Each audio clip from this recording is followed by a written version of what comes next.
Assalamualaikum warahmatullahi wabarakatuh. Selamat pagi, Ibu Dr. Andas, Eldarni, MPD, dan teman-teman semua.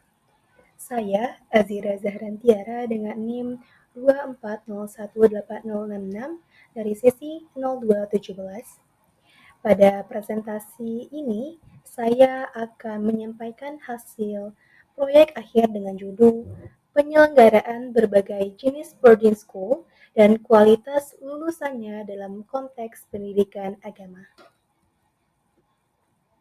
Boarding school merupakan lembaga pendidikan yang menyatukan kegiatan belajar dan kehidupan sehari-hari di lingkungan asrama. Sistem ini sangat cocok untuk pendidikan agama karena memungkinkan pembinaan karakter, moral, dan spiritual secara terus-menerus. Melalui kehidupan 24 jam di bawah bimbingan guru dan pembina, siswa lebih terbentuk secara menyeluruh.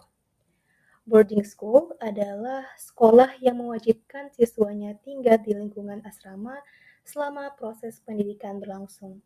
Tujuannya adalah menciptakan lingkungan pendidikan yang mendukung pembentukan kepribadian utuh, baik dalam aspek akademik, karakter, maupun spiritual. Ada beberapa manfaat dari sistem boarding school. Pertama, menciptakan lingkungan belajar yang lebih disiplin. Yang kedua, meningkatkan pembinaan keagamaan secara intensif. Yang ketiga, menumbuhkan kemandirian dan rasa tanggung jawab. Dan keempat, menanamkan nilai kebersamaan serta toleransi. Selanjutnya, kita akan membahas berbagai jenis boarding school yang berkembang di Indonesia, terutama yang berorientasi pada agama.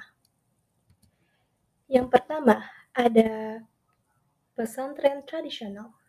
Pesantren tradisional menggunakan sistem pembelajaran kitab kuning dengan metode sorongan dan bandongan. Fokus utamanya adalah pada ilmu fikih, tauhid, dan tasawuf. Guru disebut kiai dan siswa disebut santri. Yang kedua ada pesantren modern.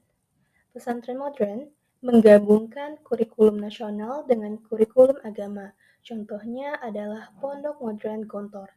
Di sini menekankan juga diberikan di sini penekanan juga diberikan pada penguasaan bahasa asing, kepemimpinan, dan kedisiplinan.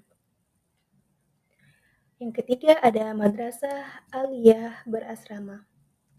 Madrasah Aliyah Berasrama adalah sekolah setingkat SMA yang menyatukan pelajaran umum dengan pendidikan agama.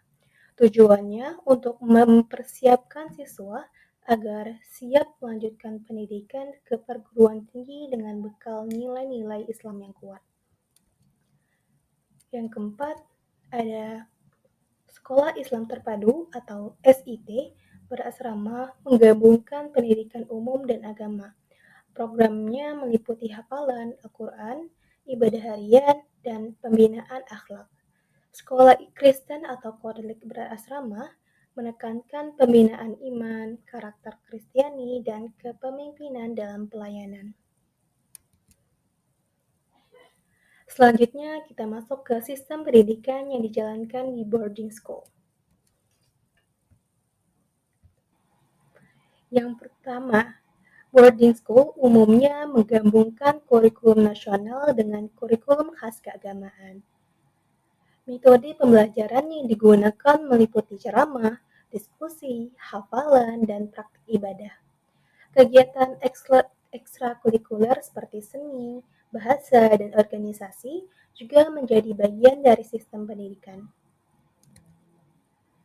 Kehidupan di asrama berlangsung dalam jadwal yang sangat teratur, dimulai sejak subuh hingga malam. Kegiatan harian meliputi ibadah, belajar, pengajian, gotong royong, dan lain-lain. Siswa belajar hidup bersama secara disiplin dan bertanggung jawab. Pembinaan karakter dilakukan melalui berbagai program seperti kajian akhlak, kultum harian, dan kegiatan sosial. Penanganan pelanggaran dilakukan dengan pendekatan pembinaan, bukan hukuman, Guru dan pembina menjadi teladan langsung bagi siswa. Sekarang kita akan melihat kualitas lulusan dari berbagai jenis boarding school.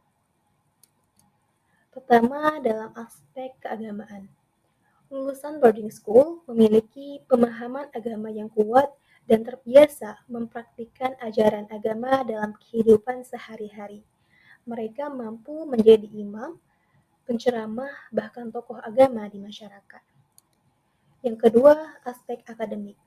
Dari sisi akademik, banyak boarding school melahirkan siswa yang berprestasi. Lingkungan belajar yang disiplin dan terarah membuat mereka mampu bersaing dan melanjutkan perguruan tinggi ternama. Yang ketiga, ada aspek sosial dan kepemimpinan. Dalam aspek sosial, lulusan boarding school terlatih dalam organisasi dan kepemimpinan. Mereka terbiasa bekerja sama, mengambil keputusan, dan aktif dalam kehidupan bermasyarakat dan kampus. Beberapa tantangan yang dihadapi boarding school adalah keterbatasan anggaran, sarana prasarana, dan perlunya peningkatan kualitas tenaga pendidik serta pembina. Tantangan modernisasi dan budaya digital juga perlu direspon dengan bijak. Meskipun ada tantangan, boarding school memiliki peluang besar karena minat masyarakat terhadap pendidikan agama terus meningkat. Dukungan dari pemerintah dan lembaga keagamaan juga memberikan potensi besar untuk pengembangan lebih lanjut. Boarding school bisa menjadi pelindung nilai moral dan identitas bangsa. Kesimpulannya, boarding school adalah model pendidikan yang sangat efektif dalam membentuk siswa yang berintegritas tinggi secara akademik, keagamaan, dan sosial. Dengan dukungan semua pihak, boarding school dapat menjadi fondasi kuat dalam kemajuan pendidikan nasional yang tetap menjaga nilai-nilai keagamaan dan budaya bangsa. Sekian atas perhatian Ibu dan teman-teman semua. Mohon maaf bila ada salah kata dan kekurangan. Wabillahi taufiq wal hidayah. Wassalamualaikum warahmatullahi wabarakatuh.